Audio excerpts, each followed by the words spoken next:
Sibingelela abazalwane bonke egameni lenkosi yethu Jesu Kristu nomsindisi wethu owafa wavuka. Siyabonga ntambama namhlanje zing-14 ku-April 2026. Bazalwane, sekuyisikhathi sokusondela enkosini ngokukhuleka. Singakakhuleki-ke sizafunda-ke amazwi atholakala kuzihlabelelo 42 verse 1 and 2 ngesihloko sethu esithi The Heavenly Ambition. The Heavenly Ambition.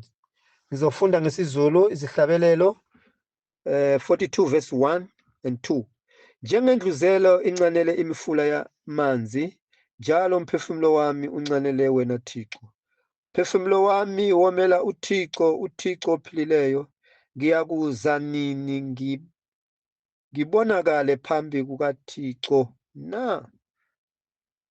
Ngiyakuza nini ngibonakale phambi kukaThixo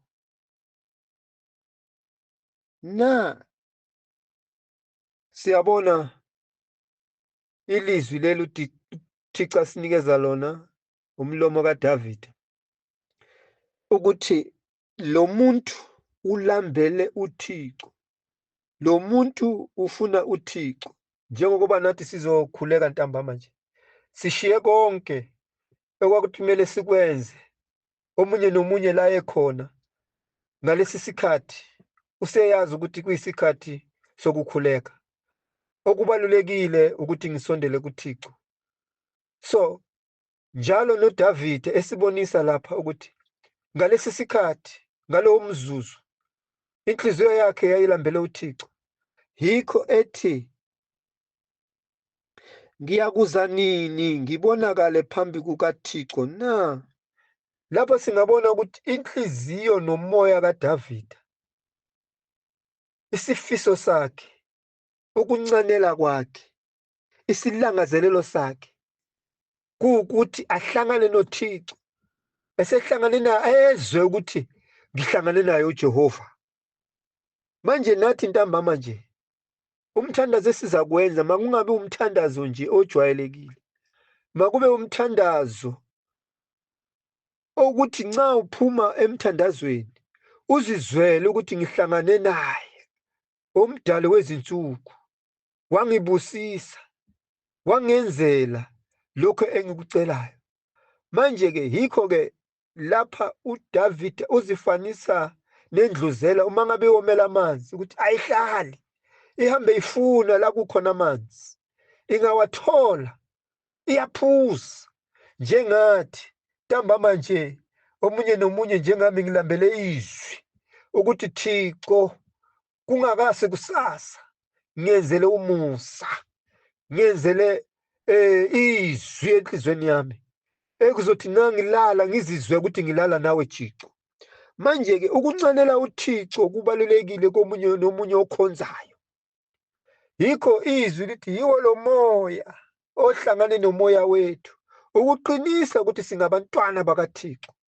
uThixo uyakhonzwa ngomoya, siyahlangana noThixo emthandazweni.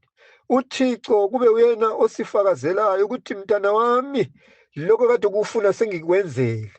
Manje-ke lapha-ke isilangazelelo sokuhlala noThixo, isilangazelelo sokukhonza uThixo, isilangazelelo sokubusiswa nguThixo, isilangazelelo sokuvikelwa nguThixo. Njengoba kuntambama nje siyalala, masilale nelizwi. Manje-ke uDavid la uyasibonisa ukuthi njengendluzela encanele imifula yamanzi, njalo umphefumulo wami uncanele wena Thixo. uThixo makasisize ntambama nje kube ukuthi emthandazweni wethu siza sincanele uJehova, siza sincanele ukubusiswa nguThixo. uNkulunkulu makasisize. Asiphenye ngale kwizihlabelelo 84 sifunde uverse 1 noverse 2. Hlabelelo 84 verse 1 and 2. Athandeka kangaka amathente akho Jehova wamabandla, umphefumulo wami uyafisa, yebo uyancanela amaguma kaJehova. Inhliziyo yami nenyama yami iyahuba, ngokwethaba kuThixo ohleziyo. Malibonge igama lenkosi. Siyambonga uDavide ngalawa mazwi. Athandeka kangaka amathente akho Jehova wamabandla. uThixo, indlu kaJehova iyathandeka. Ukukhonza uThixo endlini yakhe kuyathandeka. Yikho nxa ilanga lesonto lingafika, omunye nomunye ajabula athi ngiyohlangana noJehova. Manje-ke ntambama nje sikhona ezindaweni la sikhona, ngokuba uJehova usezindaweni zonke. Njengoba lapho niguqile ushilo wathi uma ababili noma bebathathu behlangane ngegama lami, ngiyakuba khona phakathi kwabo, noma ngikhona phakathi kwabo. Ngokukholwa lapho ohleli khona noma ngabe uwedwa, ngokukholwa lapho nihleli khona noma nibabili, ngokukholwa lapho ohleli khona noma nibathathu noma nibangaka, uThixo ukhona phakathi kwabo. Okumele sikwenze thina ukubonga nokuthandaza ukuthi siyabonga Thixo wasipha leli langa lenkonzo namhlanje. Abanye abafinyelelanga kodwa thina sifinyelele ngomusa wakho. Manje-ke uThixo lapho esisiza, athandeka kangaka amathente akho Jehova wamabandla. Umphefumulo wami uyafisa, yebo, uyancanela amaguma akho akaJehova. uThixo makasibusise abazalwane ezindaweni esikuzona, singakaguqi sikhuleke. Nanti izwi elisikhuthazayo, nanti izwi elisibonisayo ukuthi uThixo akekho kude nathi. Njengoba sizaguqa sithandaze, omunye nomunye akucelayo uThixo uyakumenzela. Uma eyomele ilizwi uThixo namhlanje uyakumphuzisa amanzi angaphinda ome. Uma elambele izwi Thixo namhlanje uyakunikeza isinkwa, ekuyisinkwa semihla nemihla, engeke uphinde uma usidlile ulambe. uThixo makasisize. Asifunde futhi lapha Colossians chapter 3 verse 1. Colossians chapter 3 verse 1. Ngakho uma savuswa kanye noKristu, funani okwaphezulu, lapho ekhona uKristu ngakwesokunene sikaThixo. Qondani okwaphezulu, ningaqondi okomhlaba. Malibonge igama lenkosi. Uma savuka noKristu, njengokuba sibuye ephasikeni, lapho omama besitshela ukuthi uvukile. Uma savuswa kanye noKristu, masifune okwezulu, lapho ekhona uKristu, lapho ekhona ngakwesokunene sikaThixo. Okusho ukuthi uma savuka noKristu, uma kukhona esiza kukucela ntambama ngenxa yokuthi savuka noKristu, uThixo uyakusenzela khona. Yikho ethi hlalani kimi nami kini.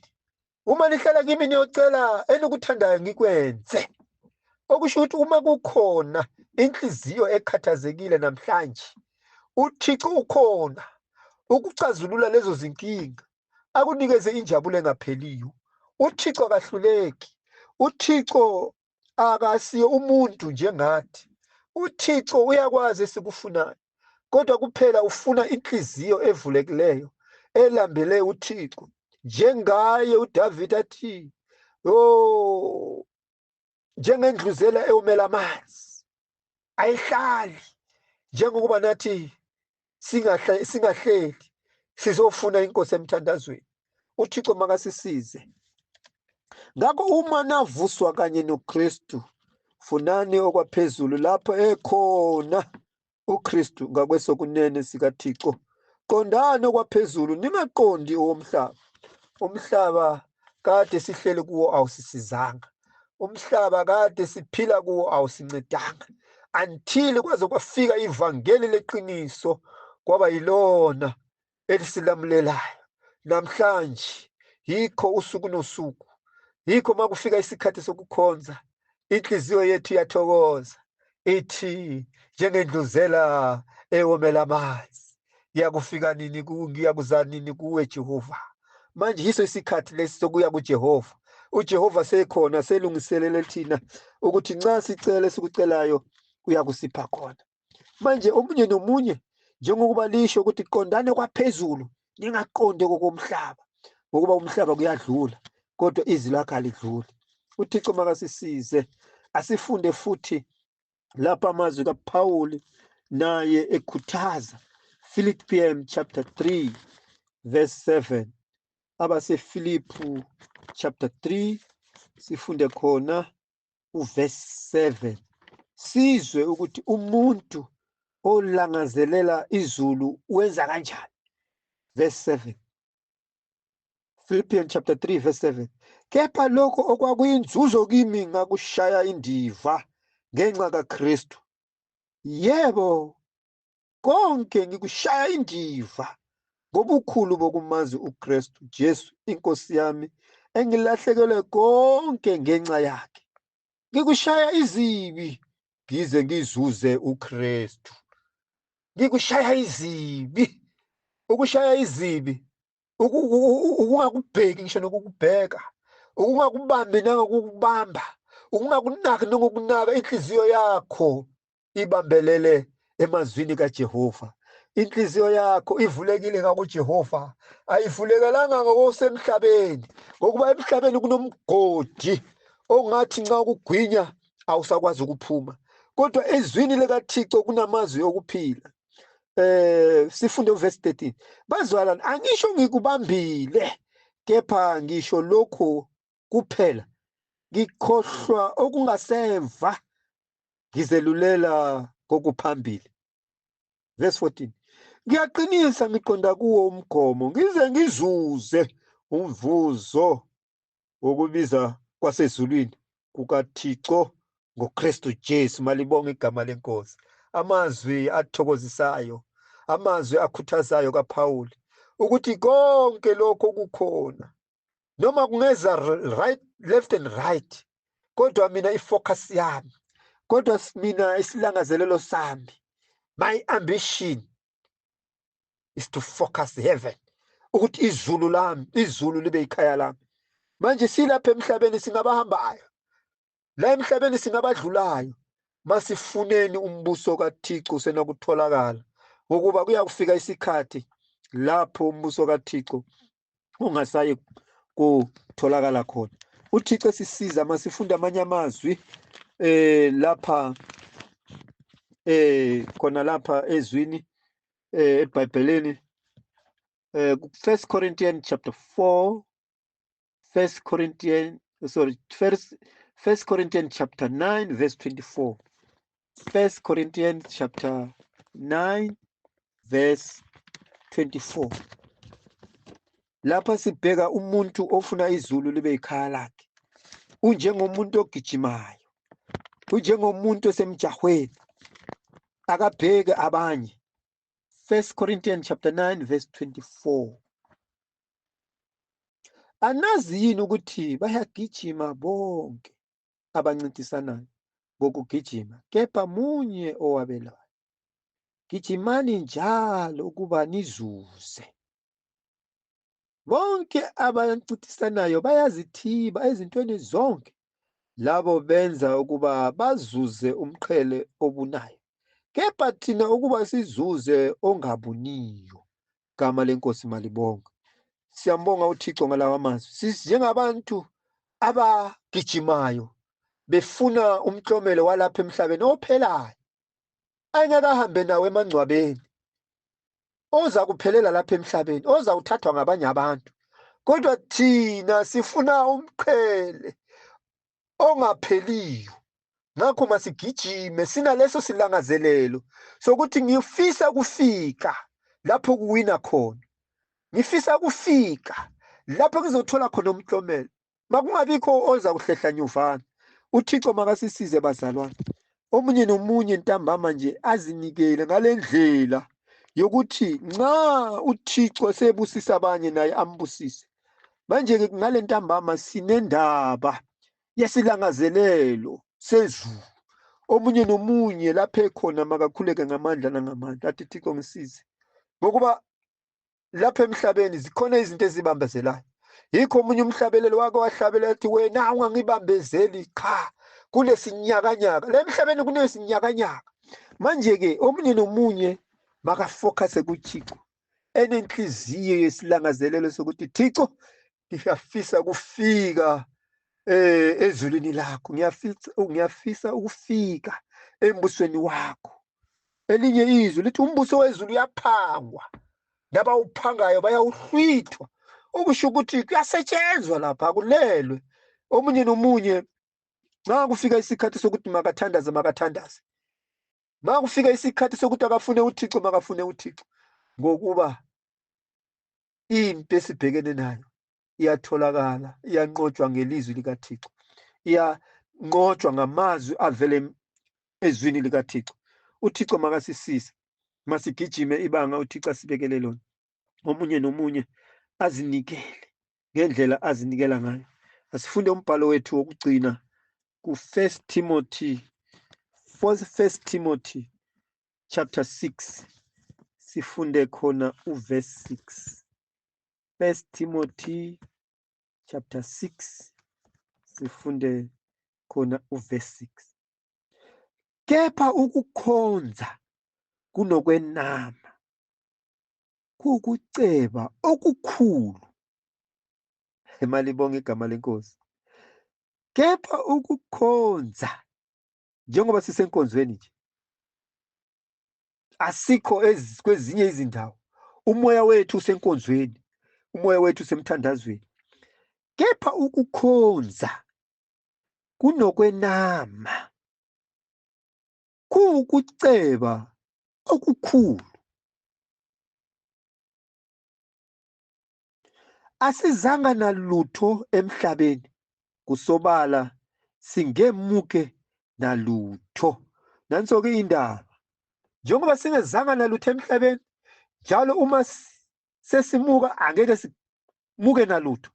Kodwa nansi into emangalisayo, ungaba nelizwi likaThixo, unento oza kuyiphatha ngelanga lokugcina, ngelanga lokubuyela ekhaya, ilizwi lokuphila.